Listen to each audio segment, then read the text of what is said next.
তো কয়েকদিন যাবৎ হাসপাতাল মনিটরিং থেকে শুরু করে বাজার মনিটরিং, ট্রাফিকের দায়িত্ব আপনারা দেখেছেন, সব কিছুরই দায়িত্ব আমরা পালন করছি।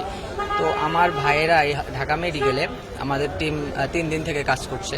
তো আমরা অনেক রোগী দেখেছি যেগুলোর এত সিরিয়াস অবস্থা যে আমরা দেখে আর ভালো লাগতেছে না, কিছু আমরা ঠিকমতো ঘুমাতেও পারি না।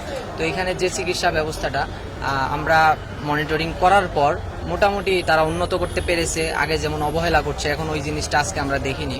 সবাইকে মোটামুটি চিকিৎসা দেওয়া হচ্ছে। আরেকটা জিনিস, আমরা তো শুধু হাসপাতালকে চাপ দিলেই হবে না, কারণ ওদেরও একটা লিমিটেশন আছে যে মানে এত রুগী ওরা সামলাইতে পারবে কিনা। অনেকেই দেখেছি যে গুলি খাওয়া রুগীরা ওই সিঁড়ির মধ্যে আছে, যেখানে তাদের জায়গা থাকা উচিত না। ওদের জায়গা এখন বেডে থাকা উচিত, আইসিইউতে থাকা উচিত, কিন্তু ওদের আসলে ওই সামর্থ্যটা নাই। এত রুগীর ওরা কন্ট্রোল করতে পারছে না। তবুও ডাক্তাররা, নার্সরা অনেক সহযোগিতা করতেছে সবাইকে। এখানে আমরা একটা রুগী দেখলাম, উনি পথচারী, ওনার পরিবার আত্মীয় স্বজন কেউ নাই, কিন্তু ওনাকেও অনেক সুন্দর চিকিৎসা দিচ্ছে। ওনার কাছে কোনো টাকা পয়সাও নাই, কিন্তু প্রায় 14 দিন থেকে আছে, ওনার ফ্রি চিকিৎসা হাসপাতাল করতেছে। এরকম অনেক চিকিৎসা তারা করতেছে। তো এখন যে একটা নার্স আমাদেরকে বলল যে যদি হাসপাতাল সেবাটা গ্রাম পর্যায়ে, প্রত্যন্ত অঞ্চলে যদি সেবাটা বাড়ানো যায়, তাহলে এই ঢাকা মেডিকেল সহ রাজধানীর হাসপাতালগুলো একটু কম পড়ে, চাপটা একটু কম পড়ে। এটা হচ্ছে এখানে পর্যাপ্ত নার্সের একটা অভাব আছে, মানে পর্যাপ্ত নার্স নেই। আর প্রতিটা ইউনিটে হচ্ছে যে পরিমাণ নার্সের সেবা থাকা প্রয়োজন, ওই পরিমাণ জায়গা নাই এবং নার্সের সংকট এটা দেখা গেছে।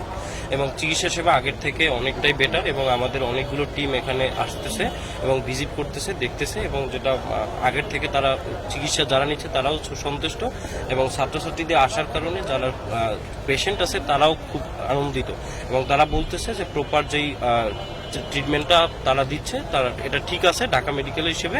আর এটা আমরা চাচ্ছি যে এটা পার্মানেন্ট হোক। আর যেই বিষয়টা হচ্ছে সেটা হচ্ছে নার্সের যে একটা সংকট, নার্স আর হচ্ছে যে জায়গার বিষয়টা, কারণ গুলি খাওয়া লোক তো আর আপনার সিঁড়ির পাশে থাকার কথা না, তার তো একটা নির্দিষ্ট স্থানে থাকার কথা। তো আমরা চাইবো যারা ঊর্ধ্বতন কর্মকর্তা আছেন তাদেরকে একটা প্রপার ব্যবস্থা করে দেওয়ার।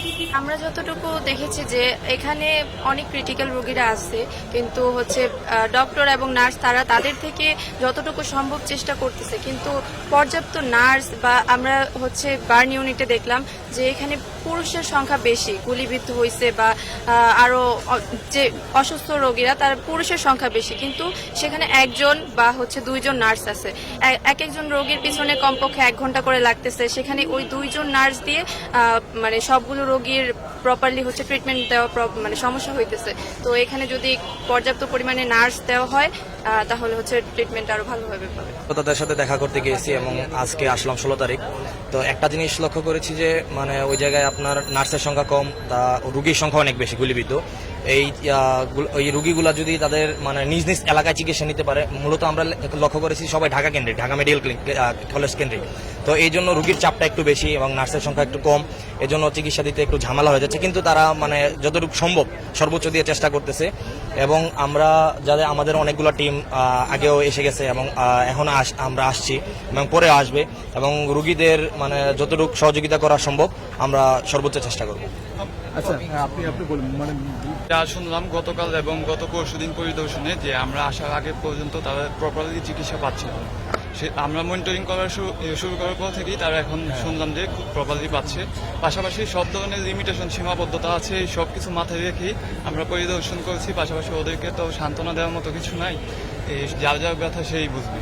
সুতরাং আমরা চাবো যে ঊর্ধ্বতন কর্মকর্তা যারা আছে তারা যেন আপনাদের মাধ্যমে এই প্রতিবেদনটি দেখে, মেসেজটি দেখে প্রপার স্টেপ নেই। আমরা এখানে আসছি আমরা সবাই টিম মিলে এখানে দেখার জন্য যে বর্তমানে এখানে পরিস্থিতি কি আছে। তো আমরা সবাই ভিতরে গিয়ে যা দেখলাম যে যারা গুলিবিদ্ধ হয়েছেন তাদের অনেকেরই অবস্থা খুবই খারাপ, মানে এমনটাই খারাপ যে তারা হচ্ছে ফিউচারে কিছু করতে পারবে কিনা সেটা সন্দেহ আছে। মানে ধরতে গেলে আমরা সবাই প্রতিবন্ধী হিসেবে এখানে হয়ে যাবে। তো আমি যেটা বলবো সেটা হচ্ছে আমাদের যে সরকার আছে বর্তমান, তাদেরকে যে এই ব্যাপারটা হচ্ছে দেখার জন্য, যারা হচ্ছে গুলিবিদ্ধ অবস্থায় আছেন তাদেরকে বিশেষভাবে নজর দেওয়ার জন্য, যে তারা যেন খুব দ্রুত সময়ের মধ্যে সুস্থ হয়ে যায় এবং সুস্থ হয়ে বাড়ি ফিরতে পারে, এবং তাদের জন্য কোনো কর্মযোগ্য ব্যবস্থা করতে পারে। কারণ এখানে যারা আছেন সবাই খুবই খারাপ অবস্থায় আছে। আমি একটু করতে আমরা যখন 14 তারিখে পরিদর্শনে আসছিলাম তখন দেখেছি যে আমাদের আরেকটা টিম, মানে যারা দরিদ্র, মানে এই জায়গায় তো অনেক রুগী আছে, অনেকে দরিদ্র, আর্থিক সামর্থ্য নাই, তাদেরকে আর্থিক সাহায্য করছে, মানে আমরা আগে লক্ষ্য করেছি এবং আমরা যতটুকু সম্ভব চেষ্টা করব।